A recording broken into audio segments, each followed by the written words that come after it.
में model school का भगवा रंग में रंगने के फैसले पर सियासत गर्मा गई है। विपक्ष ने इसे शिक्षा के भगवा कर्ण की शुरुआत बताया तो जेडीयू भी सरकार के इस फैसले पर सवाल उठा रही है। बिहार में स्कूलों के भगवा रंग पर सियासत लाल हो गई है।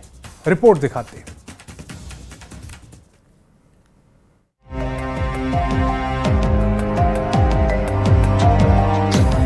तो वो रंग बदल देने से शिक्षा का अधिकार की गारंटी नहीं होगी। सरस्वती माता का कलर भी भगवा है, इसीलिए किया गया। भगवा रंग में रंगे ये वही सरस्वती विद्या निकेतन मॉडल स्कूल है जिस पर बिहार की सियासत बदरंग हो गई है। सम्राट सरकार ने 511 मॉडल स्कूल का तोहफा दिया है। सभी मॉडल स्कूल का रंग भगवा है। अब इस पर सरकार के भीतर ही मतभेद सामने आ गए हैं। जेडीयू के मुख्य प्रवक्ता नीरज कुमार ने भगवा रंग पर सवाल उठाए तो बिहार के शिक्षा मंत्री मिथिलेश तिवारी ने कहा, मां सरस्वती का रंग भगवा है, इसलिए स्कूलों का रंग भी भगवा है।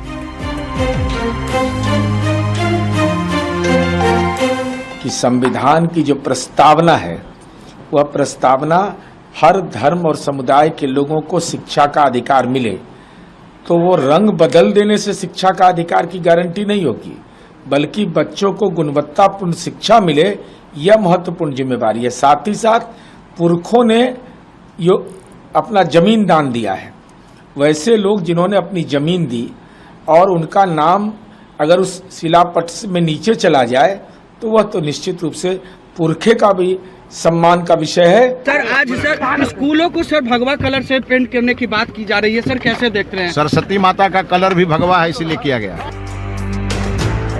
बिहार में मॉडल स्कूल के भगवा रंग पर सियासी पारा हाई है। आरजेडी ने भी भगवा रंग पर सवाल उठाए हैं तो बीजेपी का कहना है कि भगवाकरण से किसी को क्या ऐतराज हो सकता है। एलजेपी आरवी ने भी सरकार के इस कदम का स्वागत किया। वहीं जेडीयू प्रवक्ता नीरज कुमार सवालों से बचने की कोशिश करते दिखे। देखिए, बिहार में सम्राट चौधरी की सरकार एजेंडे की राजनीति और आरएसएस के विचारधारा को कहीं न कहीं शिक्षा के क्षेत्र में भी आगे बढ़ाने का काम कर रही है। सामने आ गया कि भारतीय जनता पार्टी और सम्राट चौधरी जी की सरकार बिहार में भगवाकरण शिक्षा के क्षेत्र में करना चाहती है। तो अपनी भगवाकरण पोषणे और पालने काम करता है। वहाँ कहीं किसी प्रकार का तुष्टिकरण की राजनीति नहीं होती। चाहते हैं कि बिहार में भी भगवाकरण बिल्कुल 100% होना चाहिए और हो रहा है और होगा, आगे भी होगा, आगे भी होगा। अरे भैया, आरजेडी को भगवा कलर से दिक्कत क्या है? काहे फोबिया हो गया है? तो क्या कर दे, मस्जिद कलर कर दे, पूरा बिहार को हरा रंग से रंग दे, उसमें खुश हो जाएंगे। बिहार के विकास की चिंता कीजिए ना, रंग की चिंता क्यों कर रहे हैं? आपको भी समय था, आप अपने समय विद्यालय खोल लिए रहते। एक साथ 511 विद्यालय खोले गए, उसकी चिंता नहीं है, उसकी चिंता कर लीजिए। आप भी अपना रंग लगा लिए तो खोले तो कुछ नहीं। स्कूल को नहीं, मॉडल स्कूल के बारे में यह विवाद आया। मॉडल स्कूल विशिष्ट स्कूल है। क्या मदरसा का रंग बदल गया? संस्कृत विद्यालय का रंग बदल गया? इंटरमीडिएट काउंसिल का रंग बदल गया? बिहार विद्यालय परीक्षा समिति का रंग बदल गया? अरे राजनीति में जो चरवाहा विद्यालय वाले रंग वाले हैं उनको सब रंग नजर ऐसा आता है। बिहार में मॉडल स्कूल का रंग भगवा किए जाने को लेकर सियासत जारी है। सरकार के इस फैसले का विपक्ष के साथ साथ जेडीयू भी विरोध कर रहा है। स्कूल के लिए जमीन दान करने वालों की भी नाराजगी दिख रही है। ऐसे में भगवा रंग पर बिहार की सियासत लाल है। न्यूज़ 18 के लिए पटना से आनंद अमृतराज की रिपोर्ट। बिहार विधानमंडल का मानसून सत्र आज से शुरू हो गया। 5 दिनों तक चलने वाले इस सत्र की शुरुआत हंगामेदार रही। पहले दिन सदन में मुख्यमंत्री सम्राट चौधरी के नेतृत्व में एनडीए सरकार ने अपना अनुपूरक बजट पेश किया। इसके साथ ही राजस्व और कर प्रणाली से जुड़े 13 महत्वपूर्ण विधेयक सदन के पटल पर रखने की तैयारी है। इसी सत्र के दौरान सम्राट सरकार के 100 दिन भी पूरे हो रहे हैं।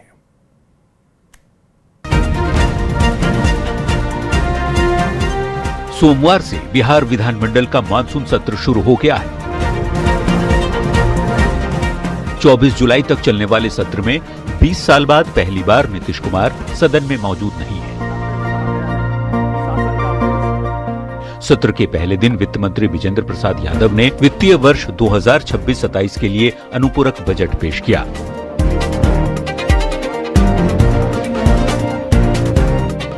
₹87,383 करोड़ से ज्यादा का अनुपूरक बजट पेश हुआ, जिसमें वार्षिक योजना मद में 57,000 करोड़ रुपए का प्रावधान है, जबकि स्थापना एवं प्रतिबद्ध व्यय के लिए 30,000 करोड़ से ज्यादा का प्रावधान किया गया है। भारतीय संविधान के अनुच्छेद 205 के अनुसरण में बिहार विनियोग संख्या 2 अधिनियम 2026 द्वारा स्वीकृत राशि के अलावा वर्ष 26-27 में जो खर्च होने की संभावना है उसके संबंध में प्रथम अनुपूरक व्यय विवरणी उपस्थापित करता हूं। वैसे सत्र की शुरुआत में विपक्ष ने हंगामा किया। नीट पेपर लीक और धर्मेंद्र प्रधान के इस्तीफे की मांग के साथ ही विपक्ष ने सरकार के खिलाफ सदन में नारेबाजी की। यह सत्र इसलिए भी अहम माना जा रहा है क्योंकि इसी दौरान सम्राट सरकार के 100 दिन भी पूरे हो रहे हैं। 24 जुलाई को सम्राट चौधरी के नेतृत्व में एनडीए की सरकार 100 दिन पूरे कर लेगी। सरकार इन 100 दिनों की उपलब्धियों को भी सदन में प्रमुखता से रखने की तैयारी में है। न्यूज 18 के लिए पटना से अमित कुमार की रिपोर्ट। बिहार विधान परिषद में अब्दुल बारी सिद्दीकी ने नीतीश कुमार को याद किया। अब्दुल बारी सिद्दीकी ने कहा कि आज विधान परिषद में पुराने साथी, संघर्ष और आंदोलन के नेता नीतीश कुमार की कमी खल रही है। अब्दुल बारी सिद्दीकी ने निशांत की तारीफ करते हुए उनके प्रति मेरा बहुत स्नेह है।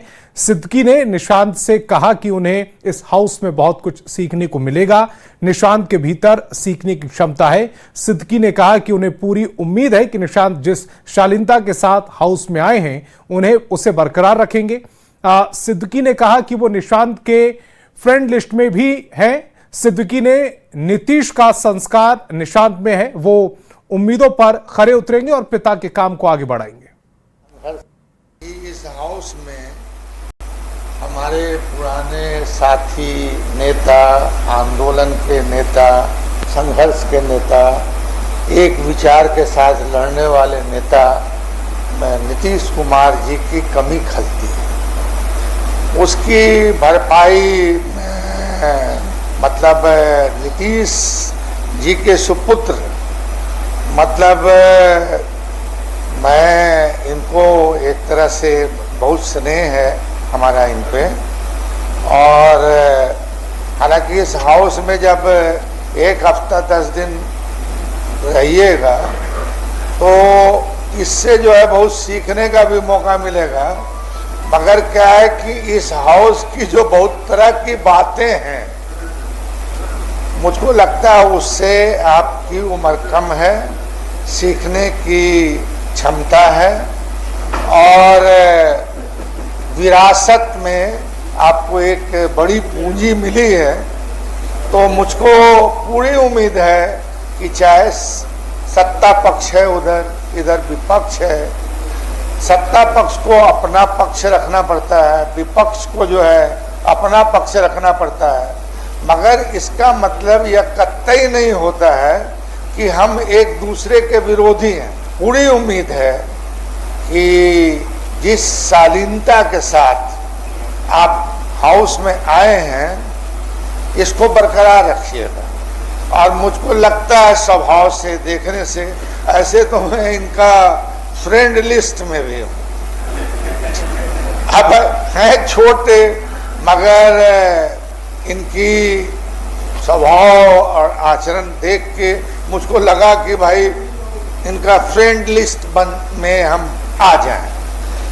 मगर ये तो अभी मौका है। नीतीश कुमार, लालू यादव, कर्पूरी ठाकुर बनना बड़ा मुश्किल है। पूरी उम्मीद है कि आप खड़े उतरिएगा और यहाँ कभी मतलब देखिएगा जो हाउस का हाल, तो उससे बहुत प्रभावित मत होइएगा। अपना जो रास्ता है वो एकदम सीधे चलने का है और हमारी शुभकामना है दीर्घायु हों, स्वस्थ रहें और पिताजी के कार्य को आगे बढ़ाएं। सोमनाथ वो धाम जिसे भारत की आस्था, सनातन परंपरा और सांस्कृतिक चेतना का प्रतीक माना जाता है। इसी आस्था से जुड़ने के लिए बिहार से एक भव्य यात्रा की शुरुआत हुई। पाटलिपुत्र जंक्शन से मुख्यमंत्री सम्राट चौधरी ने दीप जलाकर सोमनाथ स्वाभिमान यात्रा को रवाना किया है। साथ ही श्रद्धालुओं से भगवान सोमनाथ के दरबार में बिहार की समृद्धि के लिए आशीर्वाद मांगने की अपील की। भगवान सोमनाथ से पूजा करके यहाँ से जब आप जाएंगे तो सर्वप्रथम बिहार की समृद्धि के लिए सबसे पहले पूजा करने का काम कीजिएगा।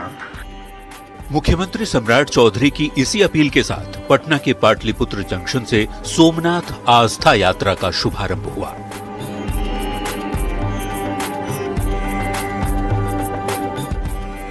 हर हर महादेव के जयकारों से गुंजायमान पाटलिपुत्र जंक्शन चेहरे पर असीम भक्ति का भाव और मन में ज्योतिर्लिंग भगवान सोमनाथ के दर्शन की अभिलाषा।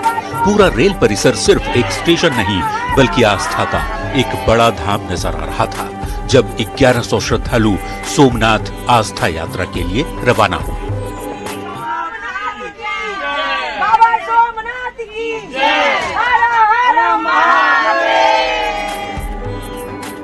इस दिव्य और भव्य अलौकिक यात्रा का शुभारंभ मुख्यमंत्री सम्राट चौधरी ने किया। दिया जलाकर यात्रा की शुरुआत करते हुए उन्होंने श्रद्धालुओं का उत्साह बढ़ाया और पूरी यात्रा को सनातन चेतना का एक महापर्व करार दिया। साथ ही बिहार की समृद्धि के लिए प्रार्थना करने की अपील भी की। 14 करोड़ बिहारी स्वयं नहीं जा रहे हैं, लेकिन 1100 जो बिहारी जा रहे हैं वो बिहार के कल्याणी के लिए, बिहार की समृद्धि के लिए और बिहार आगे बढ़ सके इसकी पूजा जरूर करने का काम कीजिएगा, इतना आग्रह करना चाहता हूं। मुख्यमंत्री सम्राट चौधरी ने इस यात्रा के धार्मिक और सांस्कृतिक महत्व को रेखांकित करते हुए एक बेहद ऐतिहासिक और गौरवशाली संदर्भ भी जोड़ा। उन्होंने बिहार के स्वाभिमान की भी याद दिलाई। आज से 75 वर्ष पहले सोमनाथ मंदिर का जीर्णोद्धार हुआ, तब कोई उद्घाटन करने के लिए कहीं नहीं जा रहा था, तो गया भी था कोई तो बिहार का बेटा डॉक्टर राजेंद्र प्रसाद जाने के काम किए थे। धार्मिक और सांस्कृतिक संदर्भ पर सीएम सम्राट चौधरी ने विदेशी आक्रांताओं पर कड़ा प्रहार किया। विदेशी आक्रांताओं ने भारत की संस्कृति को नष्ट करने के लिए सोमनाथ मंदिर से लेकर बिहार के नालंदा विश्वविद्यालय तक पर हमले किए, लेकिन पीएम मोदी और पूर्व सीएम नीतीश कुमार ने इसे दोबारा स्थापित किया। आज से 1000 वर्ष पहले कई आतंकी आए जिसने बिहार उस सोमनाथ मंदिर को लूटने का काम किया। वो सिर्फ सोमनाथ को नहीं लूटा था, वो तो बिहार की धरती पर आकर इस बिहार का जो गौरवशाली इतिहास था नालंदा को भी जलाने का काम किया था। लेकिन हम वैसे व्यक्ति हैं, जो हम भारत के लोग ऐसे व्यक्ति हैं जिसने भगवान सोमनाथ के मंदिर को भी स्थापित किया और नालंदा विश्वविद्यालय को भी फिर से मोदी जी और नीतीश जी ने स्थापित करने का काम किया। मुख्यमंत्री के संबोधन के बाद पूरा परिसर तालियों से गूंज उठा और 1100 श्रद्धालु बड़े ही उत्साह के साथ सरकार का आभार जताते हुए सोमनाथ स्वाभिमान पर्व के लिए रवाना हो गए। चलो चले सोमनाथ। इसी तर्ज पर 1100 श्रद्धालु बिहार सरकार की तरफ से सोमनाथ दर्शन के लिए जा रही है और ये देख सकते हैं कि जो ट्रेन है सोमनाथ के लिए बिल्कुल तैयार नजर आ रही है। ट्रेन को सजाया गया है और तमाम जो श्रद्धालु हैं इसी ट्रेन में बैठकर सोमनाथ दर्शन के लिए जा रहे हैं और पूरा स्टेशन परिसर हर हर महादेव और जय श्री राम के जयकारों से गूंज रहा है। मुख्यमंत्री की मंगल कामनाओं के साथ रवाना हुई यह यात्रा श्रद्धालुओं के हृदय में भक्ति का एक नया एहसास लिख रही है। ये यात्रा 22 जुलाई को गुजरात के सोमनाथ पहुंचेगी। न्यूज 18 के लिए पटना से विनीता मिश्रा के साथ ब्यूरो रिपोर्ट। और समस्तीपुर में 12वीं की एक छात्रा की गोली मारकर हत्या के बाद इलाके में तनाव का माहौल है। घटना से नाराज लोगों ने ताजपुर पुसा मुख्य मार्ग जाम कर प्रदर्शन किया और आरोपियों की जल्द गिरफ्तारी की मांग भी की। परिजनों ने एक युवक पर पहले से परेशान करने और धमकी देने का आरोप लगाया, तो वहीं पुलिस मामले की जांच की बात कह रही है। इसी पर एक रिपोर्ट दिखाते हैं।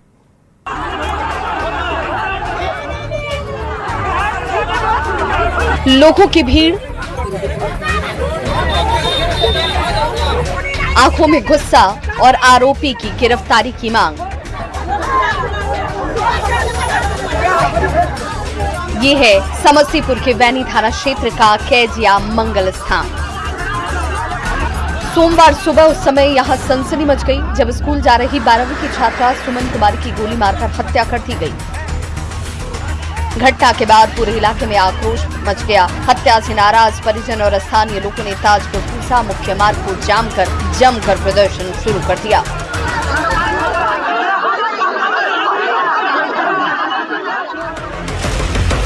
प्रदर्शनकारियों ने सड़क पर टायर और बांस बल्ले लगाकर आवागमन बाधित किया और पुलिस प्रशासन से आरोपियों की जल्द गिरफ्तारी की मांग के साथ कड़ी कार्रवाई की मांग करते नजर आ रहे हैं। वो बात करते रहे एक लड़का से, वो है गुप्ता से, वो बबलू गुप्ता से। अच्छा, बेटी हमारे। अच्छा, तो वो साथ ही धमकी देते रहे, नहीं शादी करे ना तुमको मार देंगे। तो हमारा जात नहीं था, तो बोले तो हमारा जात नहीं तो कैसे हम करेंगे शादी। तो वो कल के नहीं करेगा तो हम मार देंगे। बोले ठीक है, तुम मार के देखियो।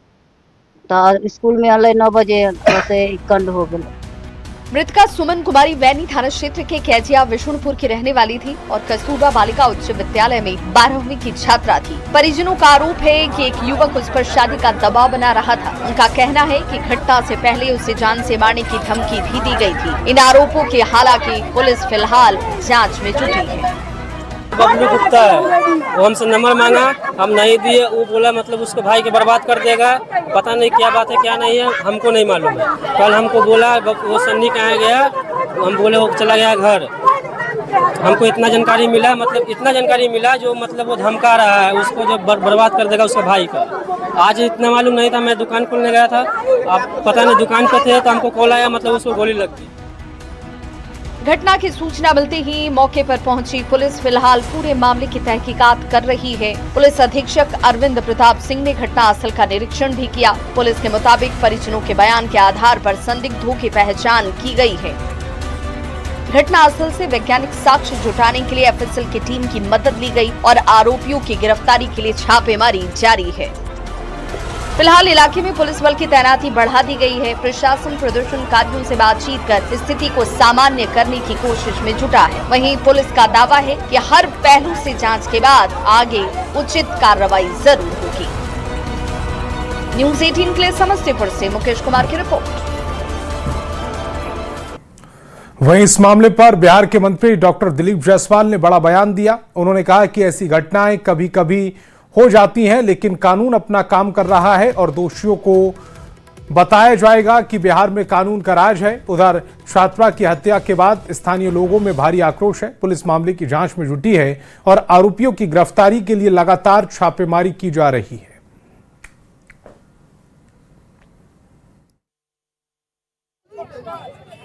कि इस तरह का जो घटना कभी कभी घटता है, कानून अपना काम कर रहा है। बिहार में कानून का राज है और किसी भी परिस्थिति में कोई भी अपराधी हो वो सजा जो है उसको दिया जाएगा और उसको ये बताया जाएगा कि बिहार में कानून का राज है। और प्रशांत किशोर की पार्टी जनसुराज को लगातार राजनीतिक झटके लग रहे हैं और पार्टी के कई बड़े नेता धीरे धीरे बीजेपी का रुख कर रहे हैं। इसी कड़ी में समस्तीपुर से जनसुराज के पूर्व विधानसभा प्रत्याशी मनोज कुमार सिंह ने पार्टी को अलविदा कहते हुए भारतीय जनता पार्टी का दामन थाम लिया। मंत्री प्रमोद चंद्रवंशी ने उन्हें बीजेपी की प्राथमिक सदस्यता दिलाई है। पार्टी में उनका गर्मजोशी के साथ स्वागत किया गया। मित्रों, आज समस्तीपुर के जाने माने चिकित्सक, प्रख्यात चिकित्सक डॉक्टर मनोज कुमार सिंह, सर्वजीत सिंह और कई ऐसे गणमान्य लोग जो समाज के प्रबुद्ध लोग हैं, आज भारतीय जनता पार्टी में ज्वाइन कर रहे हैं। और बांकीपुर विधानसभा उपचुनाव को लेकर सियासी सरगर्मी तेज हो गई है। एनडीए ने चुनावी मैदान में पूरी ताकत झोंक दी। मुख्यमंत्री सम्राट चौधरी ने नेताओं और विधायकों को जीत का मंत्र देते हुए प्रचार में पूरी ताकत लगाने के निर्देश दिए।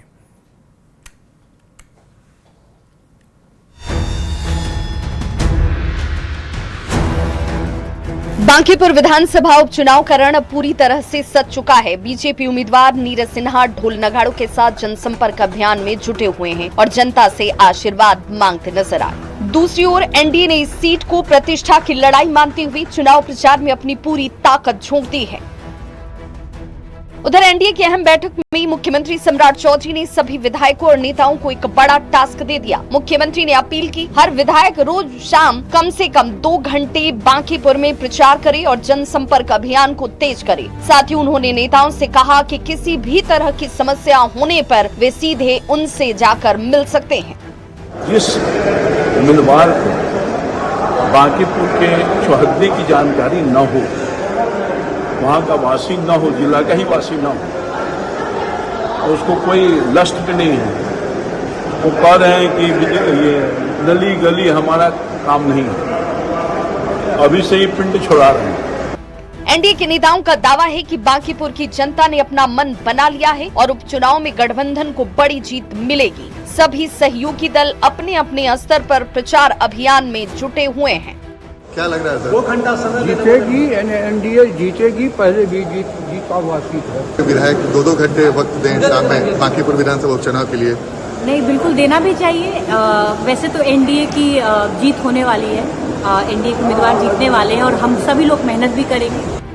हालांकि मुकाबला आसान नहीं माना जा रहा। सभी राजनीतिक दल अपनी अपनी रणनीति के साथ मैदान में हैं। ऐसे में बांकीपुर का चुनाव सिर्फ एक सीट का चुनाव नहीं, बल्कि राजनीतिक ताकत और संगठन की परीक्षा भी बन चुका है।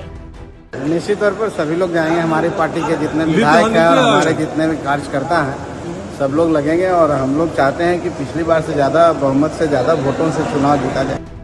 एनडीए जहां एकजुट होकर बड़ी जीत का दावा कर रहा है, वहीं विपक्ष भी पूरी ताकत से चुनावी मैदान में डटा है। अब देखना होगा कि बांकीपुर की जनता किसके दावे पर अपनी मुहर लगाती है। न्यूज़ 18 के लिए पटना से आनंद अमृतराज की रिपोर्ट।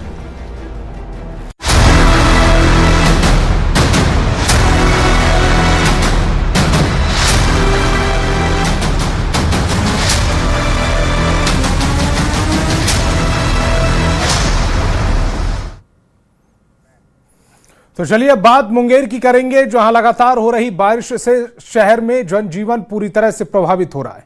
कई इलाकों में जल जमाव की स्थिति बन गई, जिससे लोगों की मुश्किलें बढ़ गई हैं। जमालपुर धरहरा मुख्य मार्ग पर डीएवी पब्लिक स्कूल के पास रेलवे अंडरपास से लेकर सड़क तक पानी भर गया, जिससे वाहनों की आवाजाही प्रभावित हो रही है। वहीं जमालपुर सफियाबाद मार्ग पर नाली की निकासी बाधित होने से पानी घरों और एक मॉल तक पहुंच गया। स्थानीय लोगों ने जल निकासी की मांग की है। आखिर ऐसा क्यों? आगे शहर गंदगी है, इस गंदगी को कम से कम तेल का छिड़काव होना चाहिए। मुगरौड़ा मोजा में आते बीडीओ साहब को ध्यान देना चाहिए। तेल का बोतल मिलता है, कर्मचारी बांट लेता है, थोड़ा सा उसमें तेल दे करके मशीन चला के चला जाता है। ऐसा हालात कब तक रहेगा? अफसरशाही को ध्यान देना चाहिए। रोड के लिए आवेदन हम लोग दिए हुए कम से कम 2 साल से। ये साल बनेगा, वो साल बनेगा, ऐसे बनेगा, कुछ नहीं होता। बारिश से दिक्कत तो होता है। जब भी बारिश होती है, इतना बारिश हो जाता है, पानी जमा हो जाता है कि घुटना से ऊपर पानी हो जाता है, जिसके वजह से हम लोग रोड पे निकलना मुश्किल हो जाता है और कहीं इमरजेंसी पड़ा तो जा भी नहीं सकते हैं। ऐसी दिक्कत है, बहुत दिक्कत है रोड में। सर, ये पूरा जमालपुर का पानी आता है यहाँ पे नाला से, और नाला नहीं रहने के कारण ओवरफ्लो होता है और हर साल पूरा मकान सबका इधर डूब जाता है और ना तो इस पे मुखिया ना तो प्रशासन कभी ध्यान दिया है। और ये रोड का उस पार 12 मास सब प्लॉट डूबा रहता है बारिश के कारण और ये नाला ओवरफ्लो के कारण। और खबर जमुई से, जहां पहली ही बारिश में नगर परिषद के दावों की पोल खुल गई। लगातार हो रही बारिश के बाद शहर के कई इलाकों में जल जमाव से लोगों को परेशानी हो रही है। बिहार मोहल्ले के उत्क्रमित मध्य विद्यालय परिसर में भी पानी भर जाने से शिक्षक और छात्रों को दिक्कत हो रही है। लोगों का कहना है कि स्कूल के पीछे नाली की सफाई नहीं होने की वजह से बारिश में ये समस्या पैदा हो जाती है। लोगों ने जल्द जल निकासी की व्यवस्था करने की भी मांग की है। जमुई में पहली बारिश ने ही नगर परिषद के तमाम दावे को फेल कर दिया है और जल जमाव की अगर बात करें तो कई जगहों पर जल जमाव की स्थिति हो गई है। हम एक स्कूल में है जो जमुई शहर के बिहारी मोहल्ले का है और उत्क्रमित मध्य विद्यालय बिहारी है, जहां पर बच्चे पढ़ते हैं और देख सकते हैं कि जो बारिश हुई है और यहाँ से जो पानी की निकासी, नाले की निकासी नहीं है, जिस कारण स्कूल कैंपस में जल जमा हुआ है और घंटों से यही स्थिति है। और लगातार जो बारिश हुई उसके बाद जो स्कूल कैंपस है वहां पर जो खेल मैदान है वहां पर जल जमाव है और ये पानी जमा हुआ है और जो स्कूल में जो पढ़ने वाले बच्चे हैं उन पर असर पड़ रहा है, स्कूल के शिक्षक पर असर पड़ रहा है और परेशानी हो रही है। और बताया जा रहा है कि बारिश के बाद यही स्थिति हो जाती है। जो खेल का मैदान है, जो स्कूल का खेल का मैदान है, वहां पर पानी भर जाता है और चाहे बच्चे हों उनको खेलने में परेशानी होती है। जल जमाव की स्थिति हो गई है, क्या परेशानी हो रही है? देखिए, जल जमाव का कारण मुख्य है कि चारों ओर से तो चार दीवारी बना हुआ है, लेकिन पानी का जो मुख्य निकास होना चाहिए वो नहीं रहने के कारण सारा पानी मैदान में ही रह जाते हैं। तो नगर परिषद तो कह रही है कि साफ सफाई करा रहे हैं, नाले इसका सफाई करवाए हैं। अभी भी तो फोन किए लेकिन कहाँ बात हुई? ऐसी तो कोई बात हुई नहीं है। नहीं आपने फोन किया है? जी, हमारे सचिव महोदय भी फोन किए, दोनों किए कि देखिए होती है और जल जमाव हो जाती है तो साइड वाला जो क्लासरूम है वहां पर बच्चे नहीं जा पाते हैं, पढ़ नहीं पाते हैं और परेशानी होती है आने जाने में, जिसका असर उपस्थिति पर भी पड़ता है। तो एक तस्वीर है जो बारिश के बाद पोल खोल रही है, जो नगर परिषद के उसकी हकीकत का पोल खोल रही है। केसी कुंदन, न्यूज़ 18 जमुई।